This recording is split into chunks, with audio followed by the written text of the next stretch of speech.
All right, everybody, welcome to Kiss My Assets podcast. This is Jamison Manwaring, and I am co-founder and CEO of Neighborhood Ventures. And we have a good panel of people on today, and we're going to talk about some interesting things. And I'm just going to jump into it. We have Tyler from ABI Multifamily. Thank you for having me. Yeah, thanks for joining us. And Tyler, how long have you been at ABI? Been at ABI almost exactly a year. Okay. So ABI is one of the largest commercial brokers in Arizona, number one apartment broker in Arizona for like the last 5 years. yes. When the way I describe it to people, because ABI was started by John Kabrowski, who's also co-founder of Neighborhood Ventures. He's my co-founder, and we started Neighborhood Ventures together in 2017.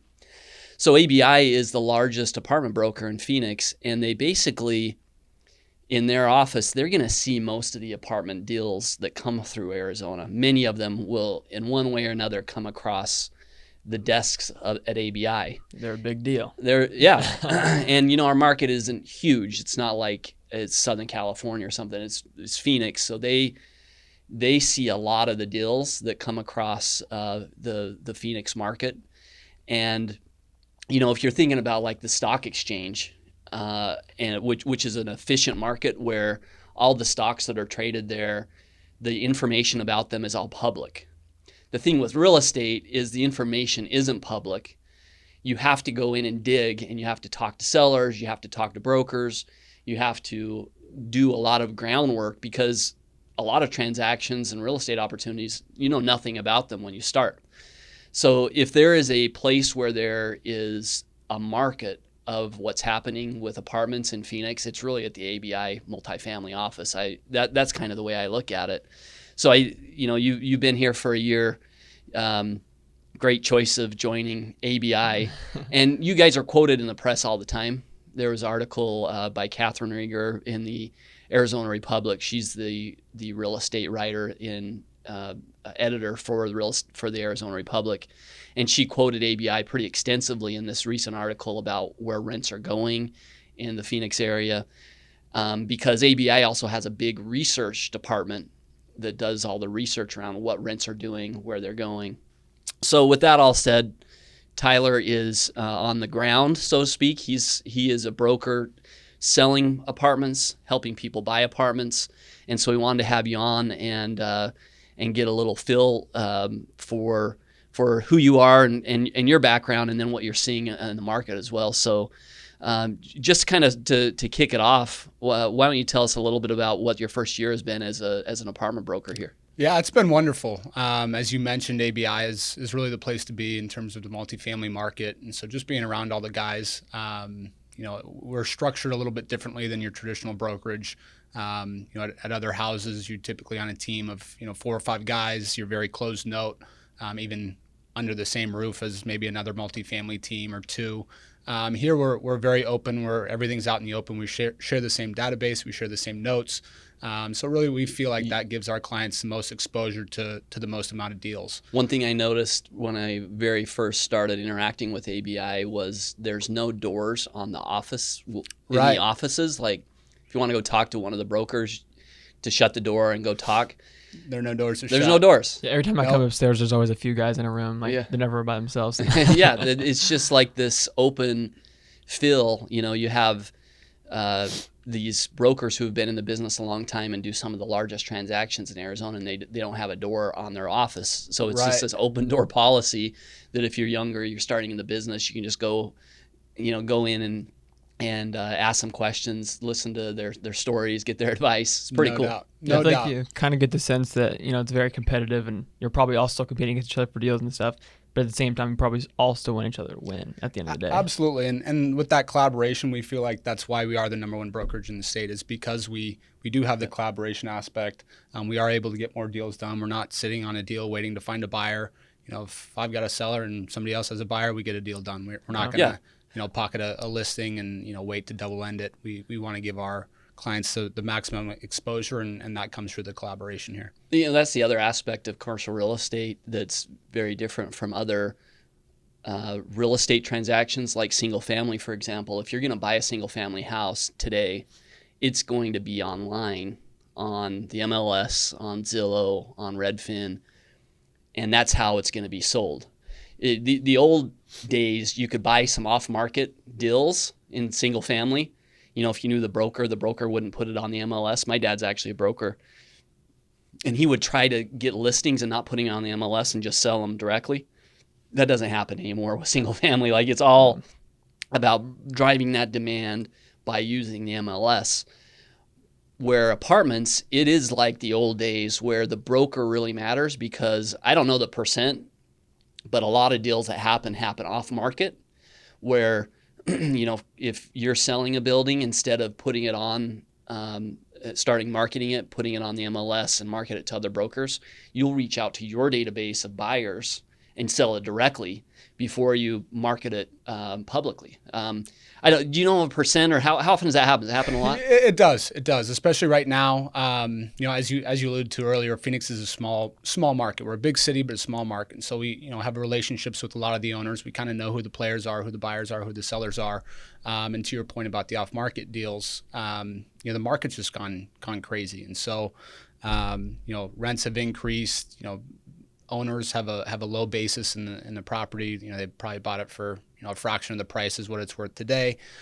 So there's not really a huge sense of urgency to sell for a lot of sellers because of the rent growth and because of the low supply on the market. They don't want to get stuck in an exchange and jammed into a property or a deal that they don't love. So that's really why we're seeing a lot of off-market deals getting done right now. Is you're talking to owners and they said, we're not necessarily looking to sell, but we'd sell at this price. And then you find a buyer who may be in an exchange or have some excess cash that he wants to put into real estate.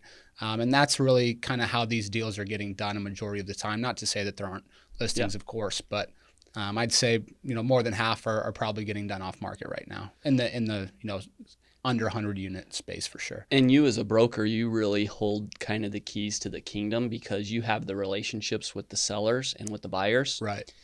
And so if you're going to get into the apartment game and you want to buy your first apartment building, you have to build a relationship with the broker. That's how you're going to find a deal. No question. And typically the best deals get sold before they're ever marketed. That's not true all the time. Some sellers say, no, I want to market this. I want to see how I can take this to the largest number of buyers and get the higher price. Right. But a lot of buyers also just say, look, I know this is what I want for it. If you can find somebody who will pay me for that. We call that the strike price. I got a strike price of X. If you can find a buyer for it, I'll sell it to them. Everything has a price. So exactly. A lot of transactions happen that way. Everything seems to be about relationships, and so you can either do it as a blessing or a curse. If you have the relationship set up right, then you get the deals. But if not, then not only a certain percentage go on the actual MLS of apartment buildings. Is that called the MLS still for apartment buildings? I don't even know. Yeah. It's the same. It's actually the same database. Oh, really? But it's not like a special one. There isn't a separate commercial real estate database. But I mean, there's a couple there's like LoopNet. LoopNet. I've seen LoopNet. There are a few other. But they're not. I found LoopNet stuff not reliable. is not really. You're probably not going to find the reliable. best deal on LoopNet. You're not. Yeah, they tried to create the MLS for apartments, but yeah, and it's in our virtual world today. Where everything is done virtually and building networks is done online. In real estate, it's still kind of an old-fashioned, I don't want to call it a good old boys club because there's women involved too, good old boys and girls club. You have to have relationships in real estate. So there's a barrier to entry there. Part of that is because if you're a broker and you're going to sell a building for somebody, you want to know that if you're going to introduce them to a buyer or bring a buyer to them, that buyer is going to execute. Mm-hmm. So if you have a relationship with a bunch of buyers that you've sold buildings to before, who you have a high level of confidence in, you're going to send the deal to them rather than to just some person who you don't know who may back out, right? Well, and your background's a little interesting. I was Googling you before a couple days ago because we're working on some stuff together, and I found you were a college football player, and I was immediately intrigued because that's basically all I care about outside of finances, college football. So What? Tell us a little bit about that experience. Hope there's probably a lot of ASU fans listening here. So you didn't go to ASU, so we'll forgive you for that. I'm a Utah fan. I went to University of Utah. Yeah, where'd you go to school? Yeah. So graduated from Brophy here in high school. Coming out, kind of narrowed down the recruiting options to really came down to ASU, Washington State, and Arkansas was up there in the mix as well. SEC. And what position you play? Quarterback. Oh, he's the man. He's the quarterback. So he's what you want him, like, right? Exactly. That's exactly why we wanted to have him on, because I play quarterback in my flag football league. Yeah. And I think I'm the man. Oh yeah. So that's you still have it. You still have it. So. So I should have been playing, college for sure, but I just got they screwed me over. I should be playing college football. You should. No. You still have any eligibility left? It's not too late. Part-time No. student. Your clock didn't start. Well, so let's talk about a real college athlete. So tell us what that's like. It was great. So signed with Washington State out of high school. It really came down to ASU and Washington State. Okay. And at the time, Mike Leach was new at Washington State. Todd Graham was new at ASU, and really ASU. You mentioned ASU, so Yeah. They had a wonderful staff. Todd Graham, Mike Norvell was their offensive coordinator. Chip Long was their recruiting coordinator. All great people. Who was the quarterback at ASU at that time? Was that the tall guy? Taylor Kelly was ended up being the quarterback that season.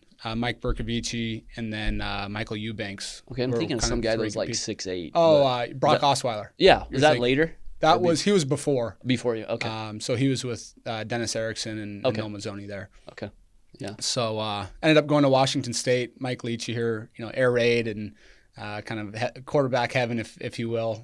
Anybody who doesn't know Mike Leach, if you Google him, put his name in YouTube, he has some of the funniest clips, press conference clips. The guy he is a one-of-a-kind crazy guy. He's got like a statue of a pirate in his office. From he's the coach? Yes. He's the head coach. For Wazoo still? No, now he's at Mississippi State. But when I was there. Yeah. He was there for quite a while. He was there, 5-6 years probably. Yeah. Why is you say he's a quarterback's heven, or what did you say? I mean, that's kind of the perception in the media. They throw the ball about twice as much as everybody else in the country. Well, not to that extent now. There are a lot of other schools that throw the ball a lot But that's more, his style. Style is we're going to chuck and duck and we're not going to waste our time on the ground. So. Yeah, so one of the big things I remember is Gardner Minshew went there and he had a mustache.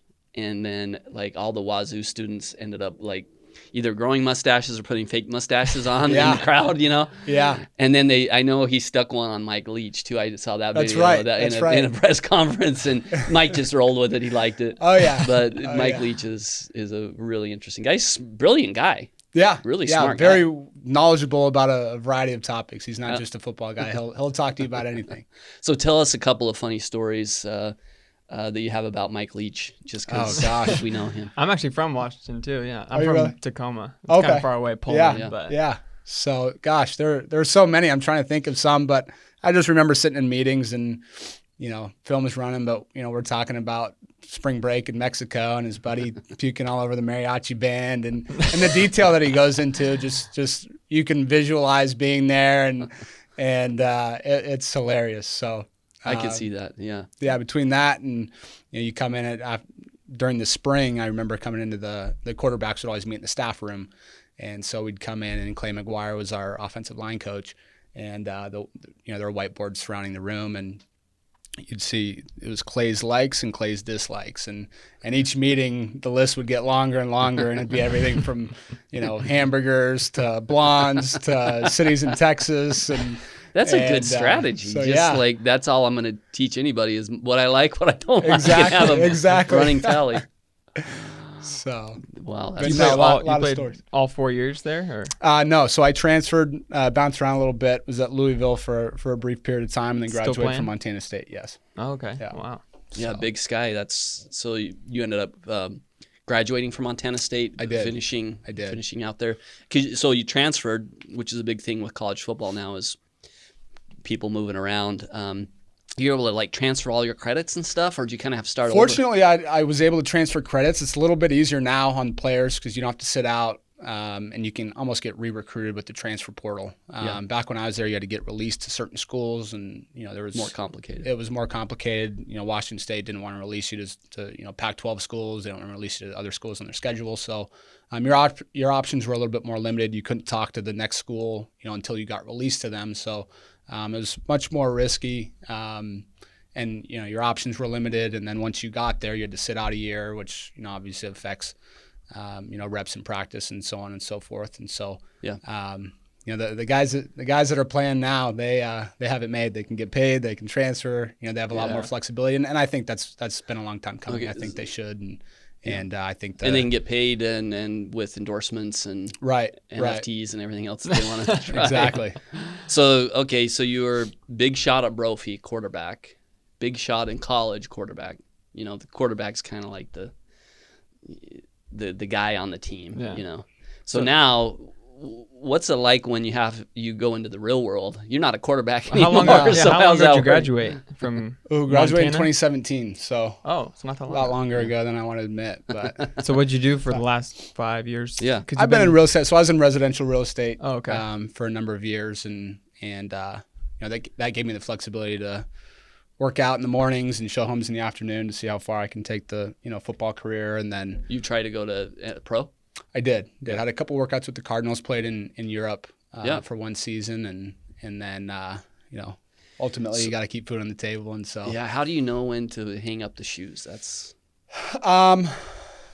you kind of just at some point you kind of run out of opportunities, and it's like there aren't any workouts coming up. There aren't any trials. You kind of just get a feel for it. Yeah. And fortunately, real estate gave me the flexibility to work for myself and make my own schedule. So I didn't necessarily have to have a hard date to where I had to necessarily hang it up by this date. But you kind of get a feel for it, and you kind of know when the time is. And that was my plan originally. Was I played college basketball for 1 week at a D3 college in Washington, University of Puget Sound, if you've ever heard of it.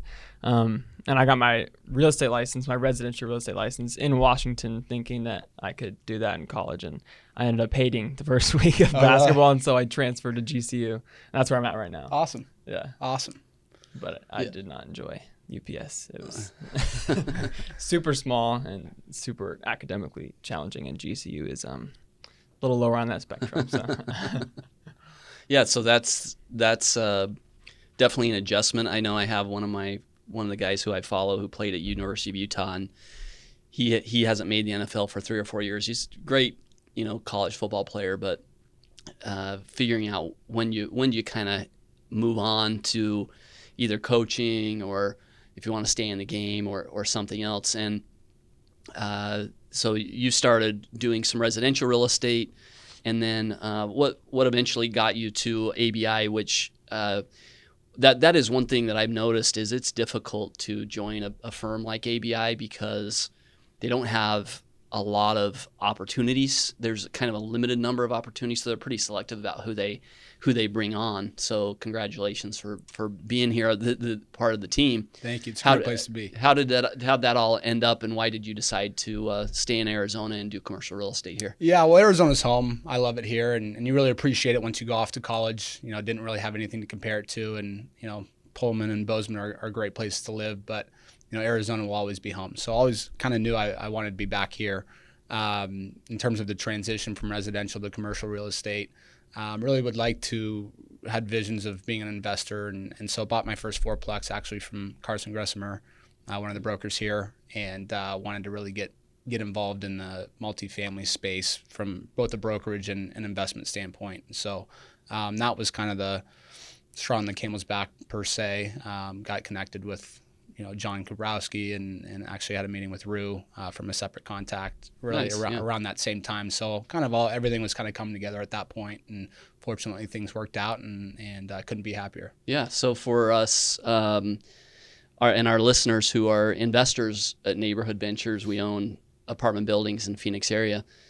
What's going on with the market here now? You've been looking at it for the last year, and it's been a pretty wild year. But what are some of the takeaways if somebody calls you and they are looking to buy a building? What do you tell them about the market and in your opinion?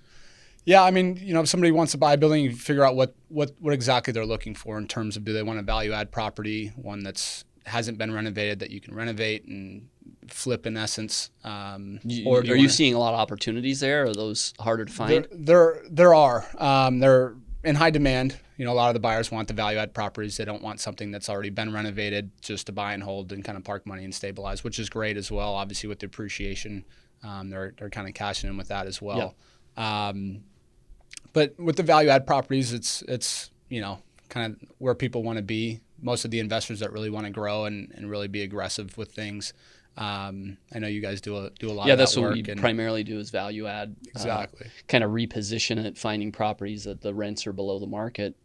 But we like the area. We're picky about the area. We want core assets, near employment centers, but that have an opportunity to move the rents up as we do the renovations. So, right. But yeah, they're hard to find, but they're out there. Yeah, and with the growth, I mean, to your point, it's hard to find, and as I alluded to earlier, the rents have grown astronomically in the last couple of years.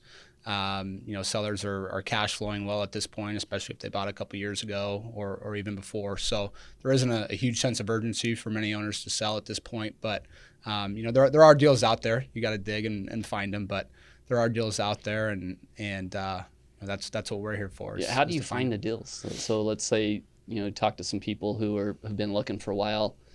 How do you go out and how do you dig in commercial real estate? You go start knocking doors. Yeah, you pound the phones and talk to as many people as you can, and eventually the pieces will start coming together, and you can match some people up. So it's just about hitting the phones and talking to as many people as you can. So you just get these lists together of these properties that are do you look for certain criteria? Yeah, I mean it's pretty much buyer specific. If somebody's looking for 10 units in this part of town, you might search 8 to 15 units, within these boundaries. So it's based. So you're not just searching and then you try and find. You're only looking if the buyer comes to you and then they're I want this specifically. Both. Okay.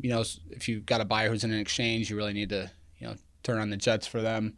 It's that buyer specific. Mm-hmm. Otherwise, you might target a certain area, a certain neighborhood, certain unit mix, unit count, and then kind of let it rip from there. So. Mm-hmm.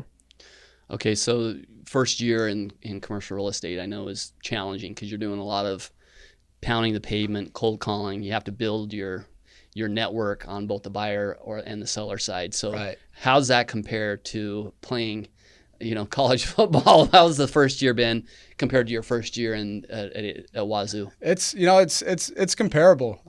First year's been great. To your point, it's an adjustment. It's a lot of work. It's establishing respect, whether it be in the locker room or in the industry, and it's been great. But it allows you. What I love most about real estate is there's no ceiling over your head, and brokerage in particular. You can work 12 hours a day, you can work 2 hours a day, but whatever you put in is what you're going to get out, and that's it's been great for me to kind of channel my competitive nature into real estate from athletics. You can't go and run into people down the street, so. Channeling that competitive nature into the real estate world has been great, and there's no ceiling, which is what I like. So yeah, I feel like a lot of the times it's a lot of athletes usually that become successful entrepreneurs because they probably grew up training super hard their whole lives thinking I thought I was going pro until 8th grade, but you kind of channel that energy just in a different way, but you still have that same competitive fire energy that you have. And you probably had it in. Yeah, and you're used to working long hours. I mean, when you're a full-time student, then you've got study hall, and then you've got practice, and then you've got film, and I mean, you're used to working long hours, and that's kind of what makes the competitive people tick, and this gives us the opportunity. It's not a 9 to 5 where you clock in and pretend that you're busy until you get to clock out. It's it's you're going. So that's what I love about it. And you're managing yourself, and I think that my friends that talk about whether their kids should do sports. I'm like, should we push them into sports? Should we push them more into academics? Push them. Right. To me, one of the biggest things in at Goldman Sachs, when I was getting recruited by them and wanted a job there, they look at the whole person. So you'd think maybe they just look at academics and, okay, you're a 4.0 from Ivy League school, we're going to hire you. But they want to see a whole person. They want to see what have you done outside the classroom, what's your character like. And I think probably the biggest principle that you can learn, and in college athletics or in athletics in general is the whole idea of trusting the process. You just show up every day, go all in, and the outcome kind of takes care of itself. And that's directly applicable to the type of work you're doing now, right? You can't be looking at it like, oh, I didn't make a sell today, or, you have to just go all in, trust, and then the fruits end up coming. But a lot of people don't know that, especially younger folks coming out thinking that they're kind of entitled to have the American dream, that what their parents had. Right. They don't realize the work that has to come in beforehand, but I think athletics can help you learn that on those. No question. That's definitely something you see with my generation, and even like some of my friends is like you can definitely see the difference in entitlement from like my parents' friends to my friends, and like not the people I necessarily hang out with, but the people that I'm in classrooms with them, and you can kind of just tell like, oh, these kids, like they're not doing the same hours, they're not working as hard as my parents did or as hard as the boomers, But also to your point, the Goldman Sachs, I think we're definitely seeing like a change in how people are hiring and how it's more based off of the person now and less like a college career, like 4.0 college student. Right. I think it's definitely switching over a little bit. Tesla's doing that too. Like they're not just hiring based off of a college degree, they're hiring based off of the person. Yeah, and I mean that's something Elon Musk talks a lot about is you don't need a college degree. I want to know more like who you are, what you can do, what have you done, and I think that's part of probably why ABI took a chance on you and some other young guys is because they see what you've done, you persevere. Because if you to have success in this industry, you have to put in the time for a few years, and then there's a lot of upside as you build those relationships. Skills can be learned, but like a hard work ethic, it's hard to learn if you don't go through it like he did and like athletes do. Yeah.